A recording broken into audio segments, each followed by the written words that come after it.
a ver si ponemos aquí la presentación. Bueno, ya. Bien. Entonces, tal vez comenzar reiterando que el mundo de América Latina vive un momento muy difícil, o momentos muy difíciles, muy duros. El debilitamiento de la actividad económica mundial, que ya comentamos, las alzas de las tasas de interés, la consecuente reducción de flujos de capital, de los mercados emergentes, mayor volatilidad de tipos de cambio, todo esto y otras cosas han repercutido en un aumento significativo en los costos financieros y han limitado el acceso de las economías emergentes y en desarrollo a los mercados financieros internacionales. En un momento en el momento en que más se necesita. Como mostramos en un documento que publicamos este mes y que presentamos ante los ministros de Hacienda de la región en el seminario fiscal celebrado el mes pasado, titulado Deuda Pública y Restricciones para el Desarrollo de América Latina y el Caribe, el espacio fiscal en la gran mayoría de los países de la región es limitado. Los países están dedicando entre 2 y 5 puntos porcentuales de su PIB al pago de intereses, nada más que al pago de intereses de la deuda, y por lo tanto es urgente tomar acciones para aumentar el espacio fiscal con una combinación de medidas internacionales de reestructuración de deuda soberana y reformas en la arquitectura financiera internacional y en lo interno medidas de reforma tributaria para movilizar recursos. Ante esta situación, como mencioné en mis palabras inaugurales, el secretario general de Naciones Unidas ha promovido diversas iniciativas. No, es que todavía estamos aquí. Ya todavía no. Esta es la introducción. Para impulsar reformas de la arquitectura financiera internacional como el plan de estímulo para los objetivos de desarrollo sostenible, a fin de apoyar a los países en desarrollo, abrir espacios que favorezcan el cumplimiento de esos objetivos. Ahora sí, la situación de estrechez fiscal se ve agudizada por una incapacidad endémica de las economías de la región para crecer a tasas altas y sostenidas, como se puede ver en este gráfico. Ahí ustedes pueden ver el crecimiento promedio de la región desde 1950. Las líneas rojas son el promedio de la tasa de crecimiento en cada una de las 7 décadas que se muestran en el gráfico. Como se puede ver, el crecimiento promedio en las décadas 50, 60, 70 estuvo entre 5 y 6%. En contraste, en la década perdida de los 80, como yo mencioné, fue de 2%. En las décadas 90 y 2000 el crecimiento promedio se recuperó, pero solo alrededor de 3%. En la década de 2010 a 2019, el crecimiento fue de solo 1.2%. Y en la década 2014-23, tomando nuestra proyección de crecimiento para este año 23, que es del 1.2%, el crecimiento promedio es de solo 0.8%, o sea, menos de 1%. Entonces, por eso decimos, este año que termina una década más perdida que la década perdida de los 80. El mensaje aquí es que el problema de crecimiento que tenemos en América Latina no es solo causado por la cascada de crisis de los años recientes, es un problema de más vieja data, es un problema más estructural que ya nos viene caracterizando. Es una especie de crisis en cámara lenta, si se quiere, porque un crecimiento medio de menos de 1% por una década deja efectos acumulativos, negativos. No permite crear suficientes empleos de calidad, ni reducir pobreza e informalidad, ni financiar ingresos tributarios suficientes para hacer las inversiones necesarias en materia social, de educación, de salud y de infraestructura. Y es por esto que la agenda de reactivación económica y de crecimiento es tan urgente y va de la mano con la agenda de transformación de los modelos de desarrollo, porque no se trata simplemente de cualquier crecimiento ni de crecer más así a solas, per se, sino un crecimiento con ciertas características, que sea más productivo, más inclusivo y más sostenible. A finales de abril, es decir, casi hace exactamente un mes, como ya mencioné, celebramos aquí en CEPAL el 6º Foro de Desarrollo Sostenible de América Latina y el Caribe. Ese es el evento anual en que todos los países miembros, la sociedad civil y todas las agencias de Naciones Unidas revisamos anualmente el avance o falta de avance en los ODS. Este 6º foro fue muy significativo porque estamos, como dije, exactamente a la mitad del periodo entre el 2015 y el 2030, que fue el periodo, ¿no?, desde que se lanzó la agenda hasta el año, digamos, meta definido. Como lo muestra muy claramente ese sexto informe de progreso que preparamos, el avance no es bueno. Y este gráfico es tal vez la supersíntesis, digamos, o que hay otros por su región, y eso uno lo puede ver de manera más detallada. Solo una cuarta parte de las metas se ha cumplido, o se prevé que se cumplirán el 2030, son las que están marcadas allí en verde, en el gráfico. El 48% de las metas avanzan en la dirección correcta, pero no a la velocidad requerida para su cumplimiento, lo que está marcado en amarillo. Y el 27% de las metas muestra retrocesos en vez de avances, son las que están allí en rojo. En otras palabras, como ya dije, el 75% de las metas se encuentran en riesgo de no cumplirse a menos que se ejecuten acciones decididas, transformadoras, etcétera, ¿no?, para recuperar la senda correcta. Entonces, se requiere con urgencia estas acciones de política y, por supuesto, financiamientos adecuados, y por eso el documento SDG Stimulus, que publicó el secretario general de Naciones Unidas en diciembre, y otros documentos que están publicándose este año son claves, así como la reforma del sistema financiero y temas de deuda. En el 2019, el documento final de Buenos Aires, la segunda conferencia de alto nivel de las Naciones Unidas sobre cooperación sur-sur, el PABA más 40, reafirmó el papel clave de las entidades del sistema de Naciones Unidas en la promoción de la cooperación sur-sur y triangular para el desarrollo sostenible en el contexto de la Agenda 2030.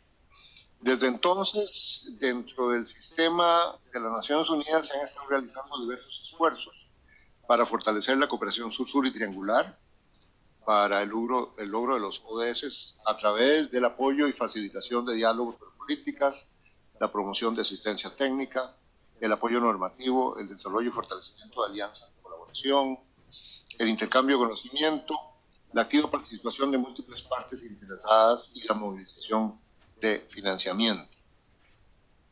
Todos los esfuerzos del Sistema de Naciones Unidas encaminados a fortalecer la implementación de la Agenda 2030 a través de cooperación sur-sur y triangular ocurren además en el contexto del reposicionamiento del Sistema de las Naciones Unidas para el Desarrollo, que llevó al establecimiento de una nueva generación de equipos de las Naciones Unidas en los países, un fortalecido marco de cooperación para el desarrollo sostenible, una revitalización del sistema de coordinadores residentes y una significativa renovación del enfoque regional, inclusive con la creación de la Plataforma de Colaboración Regional para América Latina y el Caribe, conocida en inglés como RCP-LAC, en noviembre del 2020.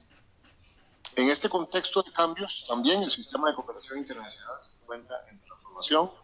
La cooperación para el desarrollo es un mecanismo fundamental para fomentar la solidaridad internacional y regional, y un componente clave para ayudar a los países a enfrentar las crisis. Desde esta perspectiva es importante seguir las orientaciones de la segunda conferencia de alto nivel, la PABA más 40. CEPAL pone a disposición su capacidad para asistir a los países de la región en la generación de redes de conocimiento, alianzas, mejoramiento de las capacidades técnicas y de investigación, apoyo técnico, normativo de investigación, todo esto con el propósito de que la cooperación tenga los mayores efectos posibles en el desarrollo. Y en realidad estoy seguro que hablo por todos mis colegas de las agencias aquí presentes y las agencias del Sistema de Naciones Unidas que están a las órdenes y en esa misma disposición de contribuir. La institucionalidad en el ámbito de la cooperación es importante. América Latina y el Caribe cuenta con una institucionalidad fuerte en este ámbito. En las décadas de 2000 al 2010 se crearon la Agencia Peruana de Cooperación Internacional. En el 2002, la Agencia Uruguaya de Cooperación Internacional en el 2010, la Agencia Presidencial de Cooperación Internacional de Colombia en 2011, la Agencia Mexicana de Cooperación Internacional para el Desarrollo, la MEXID, en el 11 también, y más recientemente en Centroamérica, la Agencia de El Salvador para la Cooperación Internacional, ESCO, en el 2020. En los demás países de América Latina y el Caribe, la política, los programas, las actividades actividades de cooperación para el desarrollo se fortalecieron a través de oficinas o direcciones ubicadas en uno o más ministerios. De esta manera, América Latina y el Caribe en general cuenta con una institucionalidad fortalecida, y creo que la presencia en esta sala, ¿verdad?, de directores, directoras, funcionarios de todas estas agencias es una prueba elocuente de que existe una institucionalidad en esta materia. La cooperación sur-sur y triangular en América Latina y el Caribe es una herramienta valiosa del sistema de cooperación internacional, pero no existe una sola forma de entenderla. Existen múltiples dimensiones bajo las que se manifiesta la cooperación sur-sur: económica, técnica, política. Además, falta una métrica única y universal. Este tema de las métricas es clave, ¿no?, de los intercambios que se realizan bajo esta modalidad o estas modalidades de cooperación. Aunque en la gran mayoría de los países de la región existe un consenso respecto a que la valorización de la cooperación sur-sur es necesaria, la valorización y la evaluación no han sido una prioridad, o por lo menos no han tenido la prioridad que fuera deseable. Algunos países han avanzado en el diseño y aplicación de unas fórmulas de valorización. Sin embargo, esta iniciativa no existe a escala subregional o regional. Esto es uno de los puntos que enfatizamos allí en el documento. Pero existe conocimiento y práctica a partir de la que se puede avanzar hacia valoraciones subregionales y regionales, algunas de las cuales se revisarán en esta misma conferencia, tales como el informe de cooperación sur-sur en Iberoamérica de la Secretaría Iberoamericana, la CEGIP, presente, el apoyo oficial total para el desarrollo sostenible, la TORS, y la cuantificación de la cooperación sur-sur para movilizar fondos para los objetivos de desarrollo sostenible, el proyecto UNCTAD, en el que también participa CEPAL, junto a otras comisiones regionales de Naciones Unidas. La Agenda 2030 y Objetivos de Desarrollo Sostenible demandan la más amplia participación de todos los actores. El rol que juegan los diversos actores es crucial a la hora de movilizar recursos para el desarrollo y para un uso eficiente de esos recursos. En ese sentido, la cooperación sur-sur es creadora de ambientes multiactor, donde prima el espíritu participativo, el diálogo, el entendimiento, que favorece la apropiación de los proyectos, y de hecho que es clave para una ejecución efectiva de proyectos. La cooperación sur-sur tiene su cimiento en la identificación de necesidades locales, regionales o nacionales, la negociación de estas y las actuaciones mutuamente consensuadas entre las partes que establecen la relación. Y estas partes incluyen gobiernos regionales y locales, bancos multilaterales de desarrollo, al sector privado, organizaciones de la sociedad civil, ONGs y organismos de la economía social y solidaria. Si se ven los gráficos elaborados sobre la base de datos del Observatorio Regional de Planificación para el Desarrollo de América Latina y el Caribe, de la CEPAL, se ve que en América Latina y el Caribe el principal actor que promueve las iniciativas de territorialización de la Agenda 2030 para el desarrollo sostenible es el sector público, es ese 59% allí, y que la modalidad más usada de territorialización son los procesos de vinculación de metas en instrumentos de planificación y de vinculación de inversiones en los ODS. Esto incluye los manuales y las guías con orientaciones procedimentales y metodológicas para estos procesos. Los desastres es otro tema en el que ha habido y hay muchas oportunidades para la colaboración internacional, específicamente la sur-sur y triangular. En América Latina y el Caribe, los principales esfuerzos de colaboración en esta materia que se han concretado han sido luego de desastres que involucraron a varios países. A causa de la transversalidad de los efectos de los desastres, la cooperación no solo se ha dado entre países, sino también a través de instituciones internacionales y la sociedad civil. Los desastres son fenómenos, como ya sabemos, recurrentes en todo el mundo. Según la base de datos internacional sobre desastres, la EMDAT, del Centro de Investigación sobre Epidemiología de los Desastres de la Universidad Católica de Lovaina en Bruselas, que cuenta con el registro más extenso de desastres a nivel mundial, en el periodo transcurrido entre el 1970 y marzo del 23, el continente más afectado por desastres fue Asia, seguido por el continente americano. Por su parte, África fue el continente en el que se registraron más epidemias. En concreto, América Latina y el Caribe se vio afectada por 2.555 desastres, de acuerdo con las cifras de EMDAT. Estos eventos afectaron a 334 millones de personas, causaron 515.000 muertes y produjeron daños por valor de 521.000 millones de dólares de los Estados Unidos en el 2022. El Caribe es la subregión en la que los desastres han tenido mayor impacto. Allí ha ocurrido el 21% de los desastres de América Latina y el Caribe, pero los daños que estos han causado representan el 36% del total de los daños contabilizados. Además, esta subregión presenta el mayor cociente de daños por unidad de Producto Interno Bruto. Y en el periodo 70-2010, el porcentaje de daños causados por desastres con respecto al PIB en el Caribe fue el mayor de toda la región, ya que superó el 8% en 7 ocasiones. En Centroamérica esto sucedió 2 veces y en América del Sur no se registraron en ningún momento cifras similares. De las conclusiones y recomendaciones de los gobiernos que resultaron de la 6ª reunión del Foro de los Países de América Latina y el Caribe sobre el desarrollo sostenible, se destacan 3 puntos relacionados con esta conferencia. Primero, la necesidad de fortalecer la cooperación internacional para el desarrollo. Al respecto, observan los gobiernos con preocupación que persisten los problemas estructurales agravados por la reducción del acceso a la asistencia oficial para el desarrollo y al financiamiento en condiciones favorables para los países de la región, incluidos los países de ingreso medio, que son la mayoría. Segundo, exhortan a los países desarrollados a cumplir con sus objetivos de asistencia oficial para el desarrollo. Y tercero, reconocen la urgencia de tomar medidas concretas e inmediatas para crear el entorno propicio necesario a todos los niveles para la consecución de la Agenda 2030, incluidos los esfuerzos nacionales y locales, así como la cooperación internacional y regional para apoyar las políticas y los programas destinados a aumentar la inversión en desarrollo sostenible.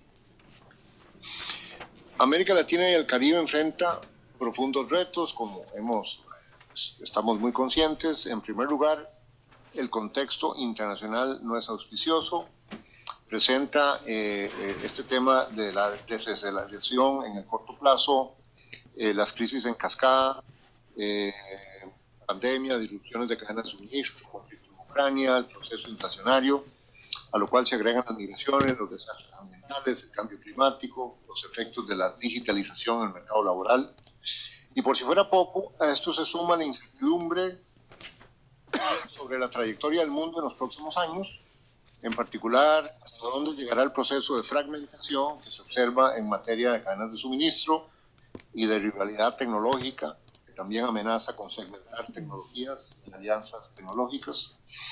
Algunos hablan hasta de una segunda guerra fría, hay un debate al respecto. Todo esto podría generar grandes cambios en el ámbito de la cooperación internacional para el desarrollo. De acuerdo con el secretario general de Naciones Unidas, la cooperación ha sido el modelo para un enfoque a largo plazo para apoyar la recuperación, que va más allá de la respuesta humanitaria inmediata para involucrar a las instituciones financieras internacionales. Y esta área de las instituciones financieras es algo en el que las Naciones Unidas en general está poniendo mucho énfasis, como corresponde a las circunstancias. Pero la visión transformadora de la Agenda 2030 se basa en una asociación mundial y una inversión sin precedentes, y esa inversión no ha llegado. Eso es una cita del secretario general. De esta manera, el fortalecimiento de la cooperación internacional para el desarrollo requiere de varias líneas de trabajo o de acción que se ven allí en esa lámina. Una agenda para la acción con lenguaje común, marcos temáticos y alianzas que acerque las preocupaciones y las posiciones en torno a las agendas de desarrollo y la climática. Segundo, avanzar hacia el establecimiento de metodologías regionales de valoración de la cooperación sur-sur y triangular, lo cual es esencial para lograr mejores niveles de integración, para apoyar a todos los países según sus necesidades y para el análisis comparativo del desarrollo a escala nacional, regional y mundial. Tercero, fortalecer una visión integral y de trabajo coordinado multiactor. Cuarto, la gestión de riesgos es una materia para la cooperación sur-sur y triangular en la región. El secretario general de Naciones Unidas ha señalado que los países vulnerables en afecta al clima y a la deuda necesitan que se les concedan recursos en condiciones más favorables. Se necesita asistencia humanitaria y asistencia para el desarrollo a fin de poner coto a las crecientes crisis alimentarias. La financiación para el clima no avanza al mismo ritmo que el creciente efecto del cambio climático. Quinto, para hacer frente a los desafíos regionales y mundiales en un mundo en acelerada transformación lleno de incertidumbre, los países de América Latina y el Caribe deben fortalecer los análisis y los estudios de futuro, los espacios de diálogo sobre el futuro y la llamada gobernanza anticipatoria, basada en las capacidades prospectivas de las instituciones que ayudan a pensar y a poner en práctica alternativas transformadoras que nos ayuden a salir de las inercias y trampas del pasado. Todo este tema de la prospectiva, y así como lo he expresado, es una de las recomendaciones que desarrollamos con cierta extensión en nuestro informe a la sexta reunión del Foro de los Países de América Latina y el Caribe sobre el desarrollo sostenible. De hecho, y como lo comentamos en esa reunión, uno de los grandes aportes de la Agenda 2030, más allá de lo que vemos en los indicadores y el grado de avance o no avance, es haber dejado una huella institucional, que son todos los arreglos institucionales, ¿no?, que se formaron en los países, en las subregiones y el foro mismo, para dar un seguimiento a esto, pero también instaló una conversación y espacios de diálogo sobre el futuro que no se tenían antes de la Agenda 2030, o que por lo menos eran muy escasos. O sea, realmente desde el 2015 hemos venido instalando y fortaleciendo, ¿no?, estos diálogos a futuro. Lo que pasa es que estamos a la mitad del camino, ¿verdad? Y ahora ya el 2030 no es el largo plazo, es el mediano plazo. Y dentro de 3 años va a ser el corto plazo. Entonces, por esto este punto de la importancia de establecer espacios, bueno, de construir los espacios que ya se han establecido para ya ir pensando en el 2040 y en el 2050 de manera mucho más sistemática, como se ha hecho con la Agenda 2030. Y bueno, y vamos a ver qué hace el sistema de Naciones Unidas en la próxima etapa. Entonces, ya para concluir, más allá de las muchas gracias, solo quisiera reiterar que la cooperación internacional para el desarrollo, en particular la cooperación sur-sur y triangular, son fundamentales para el desarrollo sostenible, mejorar el nivel de vida de la población regional y mundial a través del intercambio de información, conocimientos, tecnología, experiencias y, por supuesto, movilización de recursos. Y por eso, para esto, dadas las condiciones actuales de la región, la cooperación sur-sur está llamada más que nunca a pensar en alternativas transformadoras. Sobre la base del liderazgo de los estados, la cooperación puede ser fortalecida, aunando los esfuerzos de múltiples actores, como organismos internacionales, banca de desarrollo, sociedad civil, el sector académico y el sector privado, y de aquí la enorme importancia de esta reunión. Muchísimas gracias.